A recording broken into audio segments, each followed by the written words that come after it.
Pai, do Filho e do Espírito Santo. Amém. Rainha do céu, alegrai-vos, aleluia, pois o Senhor que merecestes trazer em vosso seio, aleluia.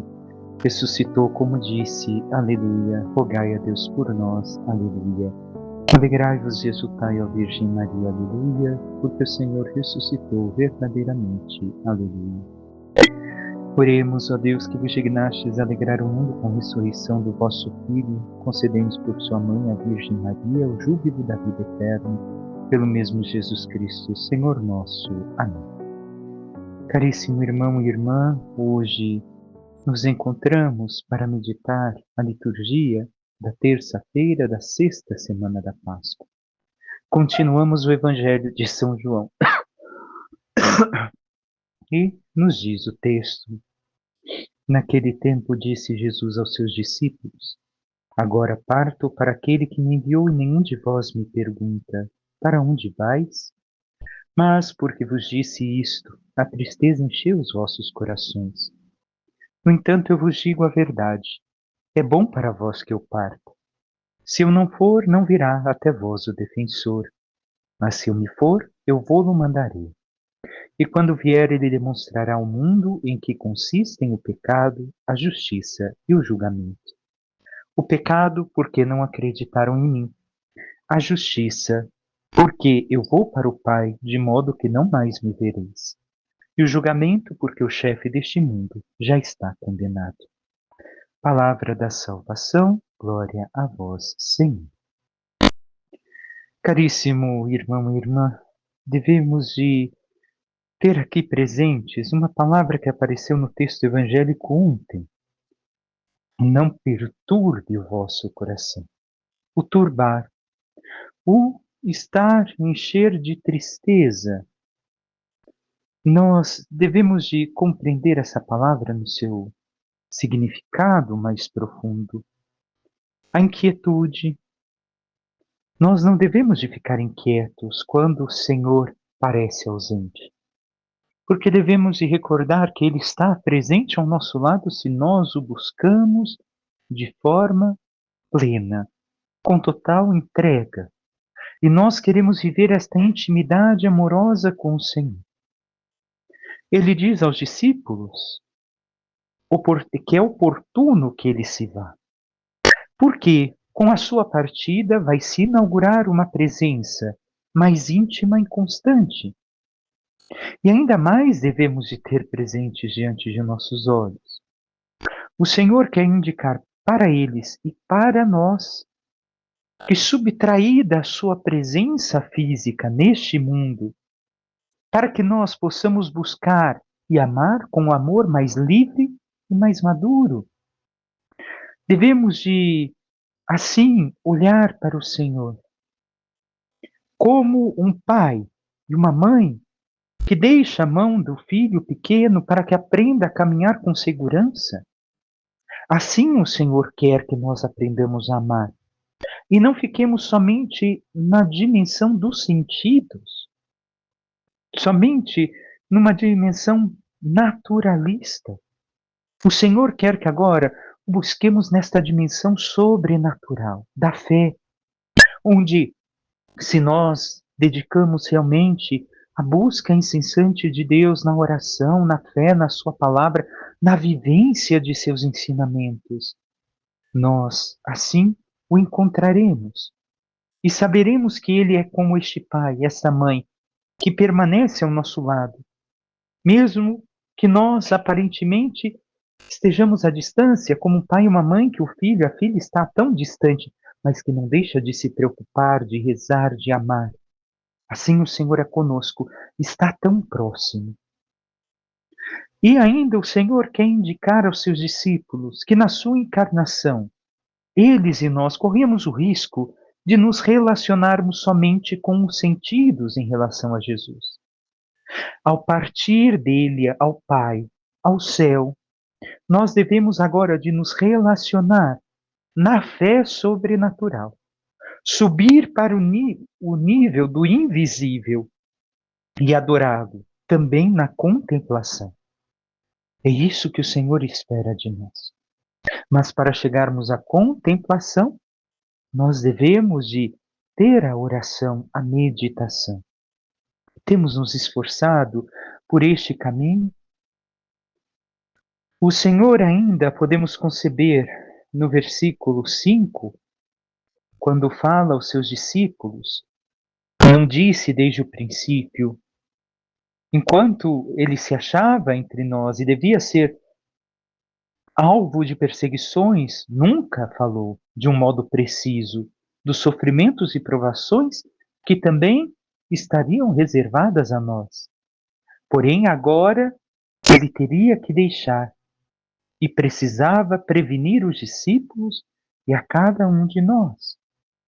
E ao dizer, ninguém me pergunta, como pouco antes o interrogaram para onde iria e respondesse que para onde não poderiam ir, então acompanhar, diz agora que vai para aquele que o enviou. E nota que nenhum lhe pergunte ainda para onde é. E todos se mostrem contristados, pensando só que vai deixá-los, e não para onde o Senhor vai, e o que ele vai fazer. E assim devemos de continuar esta noção do Senhor, indicando que não nos entristeçamos e que passamos ao sentido da fé sobrenatural, ao invisível, recordando aquilo que Jesus disse na ressurreição a Maria Madalena: não me toques. O que ele quis dizer com isso? O tempo do conhecimento tátil já passou. Agora você deve de me buscar, Madalena, com a fé, e também cada um de nós. E nós temos buscado o Senhor com esta fé, ou queremos sentir o Senhor? Recordemos, o Senhor pode nos dar algumas vezes a graça de sentido, mas não devemos esperar só nisso. Ele quer que cada um de nós vá além do tátil, além do sentimento, justamente para este encontro íntimo na alma, no sobrenatural. Diz o Senhor ainda: é bom que eu parta, se eu não for, não virá o Paráclito. Poderíamos perguntar por que não virá o Paráclito, presente o Cristo. Alguns responderam: por não ter ainda sido levantada a maldição nem expiado o pecado. Por isso convinha primeiro desfazer a inimizade e nos reconciliar com Deus em Cristo para receber este dom inefável de Deus. Outros, com outra explicação no decreto da providência divina, que estabeleceu que concorressem para a obra da salvação humana as três pessoas da Santíssima Trindade. O Pai enviando o Filho, atraindo para este os homens, o Filho ensinando, remindo e libertando, e o Espírito Santo aperfeiçoando e enriquecendo com vários dons celestes. Cada um tem uma função especial. Então, o Senhor fala do Espírito Santo que convencerá de que o mundo está em pecado. E o que é o pecado que diz aqui Jesus? O pecado é a incredulidade, o não aceitar e não crer que Jesus é o Messias, a rejeição, se obstinar nesta incredulidade. Será esta a convicção operada pela pregação dos apóstolos e pelas luzes derramadas nos seus corações. Convencerá que somente o Cristo é a justiça e que só por ele os homens se justificarão, e esta é a segunda palavra, justiça. Jesus é o justificador. E devemos de compreender que é como o sol, que tem influência sobre a terra, assim também sua santíssima humanidade, elevado ao nível celeste agora, na presença do Pai, também nos justifica. Também aliás, é a nossa justiça e nos transforma. E ainda devemos de convencer-nos, e assim o Espírito Santo agirá, de que Satanás e os inimigos de Deus já estão julgados e condenados, porque Jesus com a sua morte os vencerá, e o domínio que exerciam cairá pela propagação do Evangelho. E aqui o juízo é o contraste entre pecado e santidade. E nós devemos de compreender a questão do Espírito Santo, do Consolador dentro de cada um de nós. Se nós buscamos esta amizade com o Espírito Santo, se nós queremos realmente viver esta sintonia com Deus, este amor verdadeiro, esta intimidade com o Senhor, o que acontecerá para nós? Nós entraremos e faremos ali, no nosso interior, uma morada para o Espírito Santo. E esta morada fará com que nós, tocados pela graça do Espírito Santo, tenhamos sua consciência. E assim a nossa consciência é acionada por essa doce presença do Espírito Santo em nós. E vemos no interior o que nos afasta, o que nos corrompe, o que destrói a nossa amizade com o Espírito Santo. E então, ao conceber tudo aquilo que realmente me afasta do Espírito Santo de Deus, da sua graça, do seu amor, o que acontece? Eu não quero as coisas que me levam a este caminho. Eu quero viver nesta consciência pura, santa. É aquilo que eu busco, esta pureza de Deus. E assim o Espírito Santo, através da sua ação, purifica a nossa vida de tudo que não é em sintonia com a santidade de Deus, conforme cada vez mais vivemos a amizade com Ele. Mas depende de nós termos esta abertura ao Espírito Santo de Deus. Depende de nós vivermos esta vida de oração, oração e intimidade. E o quanto temos vivido, o quanto temos nos deixado guiar por este Espírito Santo como santos, como cada cristão que viveu a profundidade da vida evangélica, a profundidade da contemplação e da adoração do Senhor, meu irmão, minha irmã. Temos vivido isto e temos escutado com docilidade a pessoa do Espírito Santo em nós. E por medo de perder esta doce amizade, não por um medo de terror, mas por um medo de perder aquilo que é mais precioso, nós nos colocamos assim em sintonia e afastamos de nossa vida tudo que não está em sintonia com a santidade de Deus.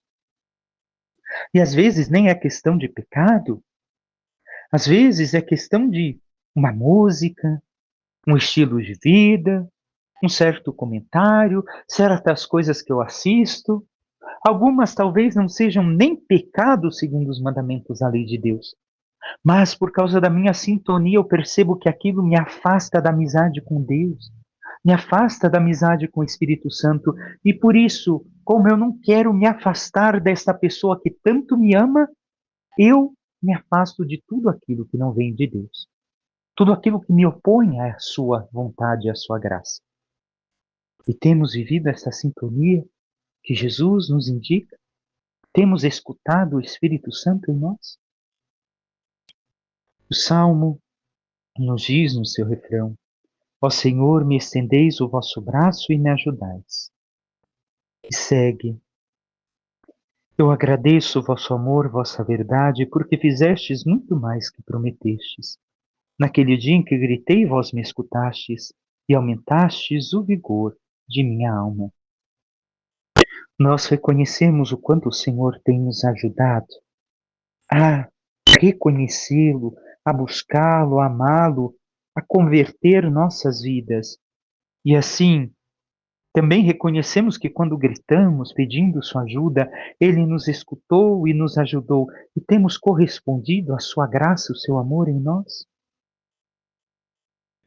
Passemos agora à primeira leitura. Naqueles dias, a multidão dos filipenses levantou-se contra Paulo e Silas e os magistrados. Depois de lhes rasgarem as vestes, mandaram açoitar os dois com varas. Depois de açoitá-los bastante, lançaram-nos na prisão, ordenando o carcereiro que os guardasse com toda a segurança. Ao receber esta ordem, o carcereiro levou-os para o fundo da prisão e prendeu os pés deles no tronco. À meia-noite, Paulo e Silas estavam rezando e cantando hinos a Deus. Os outros prisioneiros os escutavam. De repente, houve um terremoto tão violento que sacudiu os alicerces da prisão. Todas as portas se abriram e as correntes de todos se soltaram. O carcereiro acordou e viu as portas da prisão abertas. Pensando que os prisioneiros tivessem fugido, puxou da espada e estava para suicidar-se. Mas Paulo gritou com voz forte: Não te faças mal algum. Nós estamos todos aqui. Então o carcereiro pediu tochas, correu para dentro e, tremendo, caiu aos pés de Paulo e Silas. Conduzindo-os para fora, perguntou: Senhores, que devo fazer para ser salvo? Paulo e Silas responderam: Crê no Senhor Jesus e sereis salvos tu e todos os da tua família. Então Paulo e Silas anunciaram a palavra do Senhor ao carcereiro e a todos os da sua família. Na mesma hora da noite, o carcereiro levou-os consigo para lavar as feridas causadas pelos açoites. Imediatamente foi batizado junto com todos os seus familiares. Depois fez Paulo e Silas subirem até a sua casa. Preparou-lhes um jantar e alegrou-se com todos os seus familiares por terem acreditado em Deus. O que nós temos a empreender aqui, como ia dizendo ao início, devemos de recordar este turbamento, esta inquietude, agitação interior, que é algo que também nos bloqueia e aprisiona. O achar que não vou conseguir sair daquelas situações. E assim, nós devemos de ter esta confiança em Deus, porque Paulo e Silas, anunciando a palavra de Deus, não reclamaram daquilo que tiveram que passar pelo Evangelho, para viver esta íntima união com o Espírito Santo, da qual acabamos de falar no Evangelho que meditamos. E cantavam hinos e louvores a Deus, mesmo diante de tudo aquilo que passaram. E aquilo que passaram foi obra de Deus para que outros se convertessem, outros chegassem à fé. Quantos ali se converteram? Somente a família do carcereiro? Talvez não. Talvez muitos outros que ali estavam presos também se converteram à fé, por causa do testemunho de Paulo e Silas diante das dificuldades, porque recebiam a alegria e o amor, a paz, como meditamos estes últimos dias, vindas desta íntima união com o Senhor. E nós devemos de ver assim, que o carcereiro, o que é que o impeliu a prostrar-se aos pés dos apóstolos, mesmo enquanto estavam no cárcere? Devemos de perceber. Talvez se falava em Filipenses, de Paulo e de Silas, da sua santidade, da sua nova doutrina que haviam trazido, dos milagres e do modo pelo qual expeliram o espírito de Pitom. O carcereiro não podia ignorar tudo isso. Soube certamente que eram presos por causa da sua doutrina, e é fácil que os tivesse ouvido prometer a salvação eterna aos que o seguissem. E assim, diante de tantos prodígios que vira nessa hora, não teve dúvida de que dava testemunho em favor deles o Deus pelo qual tinham sofrido. O sofrimento deles, o testemunho que davam por sofrer por nome de Cristo, pela salvação que vem de Deus, pela obra do Espírito Santo, foi o que ocasionou a salvação desta família e talvez de outras pessoas naquele cárcere. E o quanto estamos dispostos, como Paulo e Silas, a ter esta íntima amizade com o Espírito Santo e a sofrer pela salvação nossa e dos demais? Peçamos à Santíssima Virgem Maria, nossa Mãe, que interceda por cada um de nós e nos ajude a cada vez mais viver esta íntima união com o Espírito Santo. Ele que o Senhor prometeu enviar sobre nós e dentro de pouco celebraremos Pentecostes, que podemos realmente, na intimidade da oração, unir-nos pela ação do Espírito à Santíssima Trindade. E escutando este doce hóspede da alma, seus conselhos, suas orientações, saibamos até mesmo sofrer por Cristo, e vivendo cada vez mais essa doce união amorosa, possamos buscar a nossa santidade e um dia chegar à glória dos céus. Louvado seja nosso Senhor Jesus Cristo, para que sempre seja louvado. Por intercessão da Santíssima Virgem Maria, de todos os santos e anjos de Deus, desça sobre vós, vossas famílias, vosso trabalho e tudo que vos pertence, a bênção do Deus Todo-Poderoso, Pai e Filho e Espírito Santo. Amém. Um santo e abençoado dia a todos.